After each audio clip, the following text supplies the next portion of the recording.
નમસ્કાર મિત્રો આજની વિડીયોમાં વાત કરીશું આજે તારીખ 3 માર્ચથી લઈને 11 માર્ચ સુધી ગુજરાતમાં કેવું રહેશે હવામાન।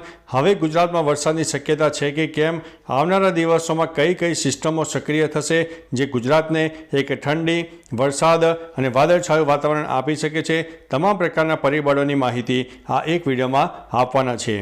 મિત્રો હવે તમને તારીખ પ્રમાણે જ સીધા બતાવવાનો પ્રયત્ન કરીશું કે ગુજરાતમાં ગઈકાલે તારીખ 2 માર્ચના રોજ જોરદાર વરસાદ થયો હતો, પરંતુ આજે 3 માર્ચથી ગુજરાતના અનેક વિસ્તારોમાં વાતાવરણમાં જે પલટો છે તેમાં ઘણો બધો ઓછપ આવશે, એટલે ગુજરાતમાં હવામાન સ્વચ્છ થતું જણાશે અને વરસાદની શક્યતા ધીમે ધીમે ખૂબ જ ઓછી થઈ રહી છે।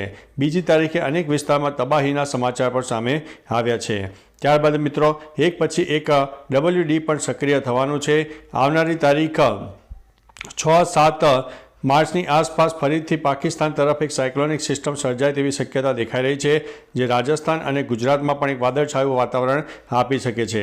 એટલે મિત્રો આવનારી તારીખ 7 તારીખ બાદ ફરીથી એક રાજસ્થાન સહિત ઉત્તર ભારતના અનેક વિસ્તારમાં વેસ્ટર્ન ડિસ્ટર્બન્સ અને વેસ્ટર્ન ડિસ્ટર્બન્સની સાથે સાયક્લોનિક સિસ્ટમ પણ સર્જાશે, જે અનેક વિસ્તારને વરસાદ અને બરફવર્ષા પણ આપી શકે તેવી સંભાવના છે।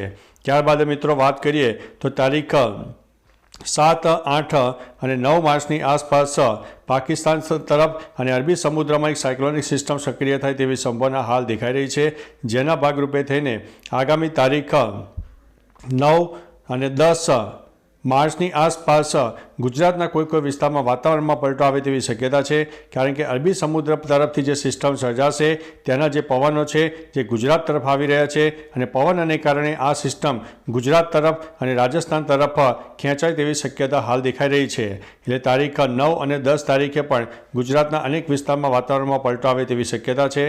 ખાસ કરીને કચ્છ અને ઉત્તર ગુજરાતના અનેક ભાગોમાં વાતાવરણમાં પલટો આવી શકે છે। હવે આ સિસ્ટમ આવનારા દિવસોમાં કેટલી મજબૂત થાય છે અને તે વરસાદ આપશે કે કેમ, તમને તમામ પ્રકારની માહિતીથી વાકેફ કરતા રહીશું। એટલે મિત્રો હાલ એક પછી એક નવી સિસ્ટમો અત્યારે ગુજરાતની ચિંતામાં પણ વધારો કરી રહી છે। તો મિત્રો અવારનવાર બનતી એક નવી સિસ્ટમો અને વરસાદની આગાહી માટે આપણી વિડીયો હંમેશા જોતા રહેજો। બાકી ઓવરઓલ જણાવી દઈએ તો આજે 3 માર્ચ છે, તો 3 માર્ચથી લઈને છે કે 7-8 માર્ચ સુધી ગુજરાતમાં વરસાદની શક્યતા ખૂબ જ ઓછી રહેલી છે।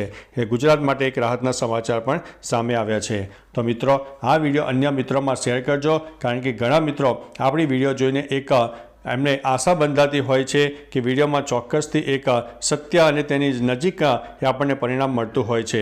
તો વિડીયોમાં અન્ય મિત્રોમાં શેર કરજો, વોટ્સઅપ ગ્રુપ હોય, તમારા ફેસબુક ગ્રુપ હોય તેમાં શેર કરજો, જેથી અમને પણ પ્રોત્સાહન મળે અને અન્યને માહિતી મળે। તો ચાલો મિત્રો ફરીથી હવામાનની લેટેસ્ટ માહિતી લઈને મળતા રહીશો, ત્યાં સુધી અમને રજા આપશો। નમસ્તે।